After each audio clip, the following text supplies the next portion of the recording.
Kwa hiyo leo nitazungumza swala la bandari peke yake. Nitakwenda kuzungumza moja kwa moja maazimio ya kamati kuu ya chama chetu. Nisianze tangu mwanzo sijui nini imekuaje, kifungu gani. Wanasheria wabobezi wa nchi wameshamaliza kazi hiyo.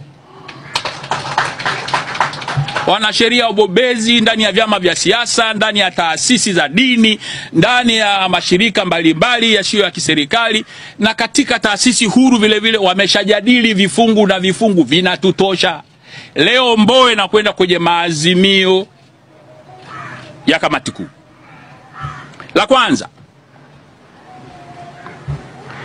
kamati kuu inalitaka Bunge la Jamhuri ya Muungano wa Tanzania kufuta azimio lake la kuridhia mkataba wa uendeshaji wa bandari nchini kwa sababu mkataba huo hauna maslahi yoyote kwa nchi yetu.